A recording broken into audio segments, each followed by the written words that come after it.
श्रीगोंदा तालुक्यातील दाणेवाडीच्या 19 वर्षीय माऊलीचा अमानुषपणे खून करत कटरने त्याचे हात पाय मुंडके कापले। पोलिसांना याचा सुगावा लागू म्हणून गुन्हेगाराने शांत डोक्याने मृतदेहाचे फक्त शरीर एका पोत्यात भरून ते एका विहिरीत टाकले, तर हात पाय आणि मुंडके दुसऱ्या पोत्यात भरून ते पोते दुसऱ्या विहिरीत टाकले। त्यामुळे मृतदेहाची ओळख पटवणे कठीण झाले होते।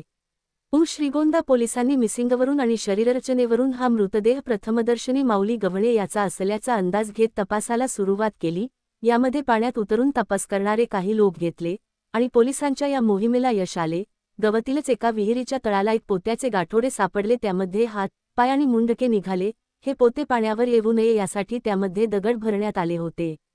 कोकण नियतीला देखील वारकरी संप्रदायातील माऊलीच्या मृतदेहावर झालेला छळ मान्य नव्हता, म्हणूनच त्याच मुंडाक सापडलं।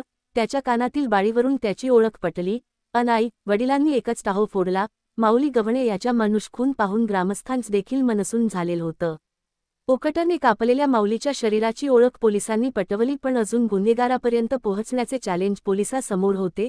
पोलिसांनी तांत्रिक पद्धतीने तपास सुरू केला असता माऊलीचे लास्ट लोकेशन गावातील त्याच्या भावकीतील घरापर्यंत असल्याचे दाखवले। पोलिसांनी भावकीतील सागर दादाभाऊ गव्हाणे वय 20 याला गोड बोलून पोलीस स्टेशनमध्ये आणला। अगदी विश्वासात घेऊन त्याची मलमपट्टी केली तेव्हा त्याने खुनाची कबुली दिली। सागरने खुनाची कबुली देताच पोलिसांनी या खुनामागचे कारण शोधले। ते कारण अत्यंत क्षुल्लक असल्याचे समोर आले।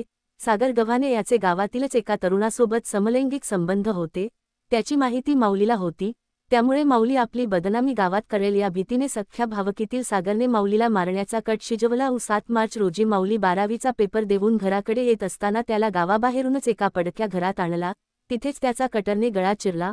मात्र हे काम सागर एकट्याचे नव्हते, त्यामुळे त्यामध्ये आणखी काही गुन्हेगार असणार। त्यानंतर माऊलीचे हात पाय कापले। पोलिसांना सुगावा लागू नये यासाठी अगदी शांत डोक्याने सराईत गुण